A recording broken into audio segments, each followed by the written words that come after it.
become so common that we now treat it as normal. But nearly 2,000 years ago, a Roman emperor, surrounded by war, disease, and death, sat alone and wrote words that still calm minds today. He did not have therapy, he did not have medication, he did not escape reality. He had philosophy. Marcus Aurelius ruled an empire during plagues and invasions, yet he wrote calmly about peace. Seneca lived under constant threat of execution, yet he spoke of tranquility. Epictetus was born a slave, yet he taught inner freedom. What did they understand that we have forgotten? This is Stoicism in the age of anxiety. Why modern life creates anxiety. Anxiety is not new, but modern life amplifies it. The Stoics lived through wars, famines, political assassinations, and pandemics, yet our minds today feel more fragile. Why?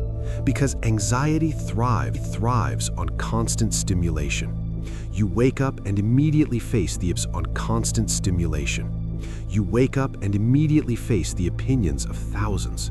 You compare seed to be seen, to be validated. The Stoics warned against this long before social media existed. They understood that the mind becomes restless when it is pulled outward towards reputation, outcomes, and imagined futures.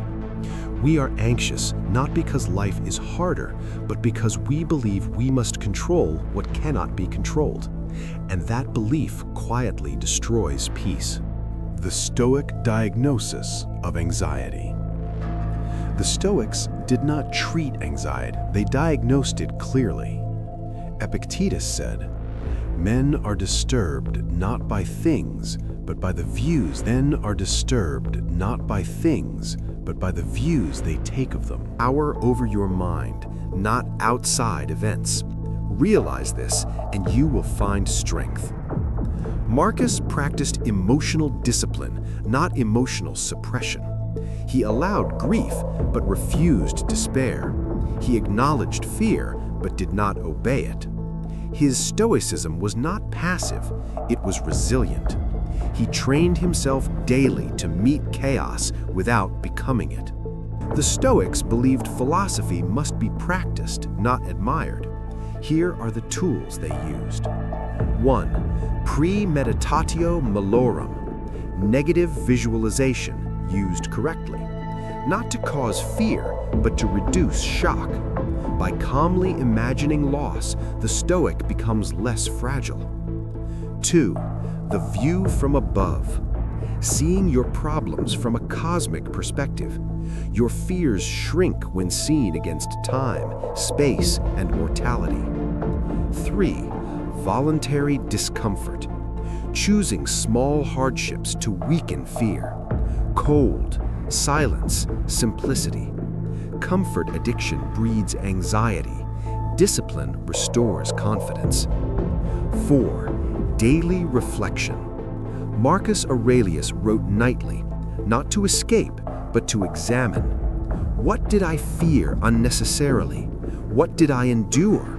What did I control? Stoicism turns anxiety into self-knowledge. Stoicism versus modern self-help. Modern self-help promises comfort. Stoicism promises strength. Modern advice says avoid. Stoicism says befriend it. Modern culture says express every emotion. Stoicism says understand every emotion. This is why Stoicism endures. It does not deny pain, it denies helplessness. Final reflection. The Stoics never promised happiness. They promised freedom. Freedom from fear. Freedom from panic. Freedom from a mind at war with reality. Marcus Aurelius reminds us, if you are distressed by anything external, the pain is not due to the thing itself, but to your estimate of it. In an age of anxiety, ever notice how some people walk into a space and everything just shifts. Not because they're the loudest or the flashiest, but because there's something different about their energy. They're not performing, they're not seeking attention, yet everyone them like gravity. What's their secret? It's not charisma tricks or social hacks. It's something the ancient Stoics understood centuries, a quality they called inner command. While the world rewards those who shout, true magnetism belongs to those who've mastered the art of stillness. Today, we're breaking down 6 ancient principles. This invisible pull, not so you can manipulate attention, but so you can become genuinely captivating by simply being more yourself. Principle 1. The art of presence. When you master presence, you don't just become someone people enjoy. You become someone they trust with truth. Principle 2. Emotional equilibrium.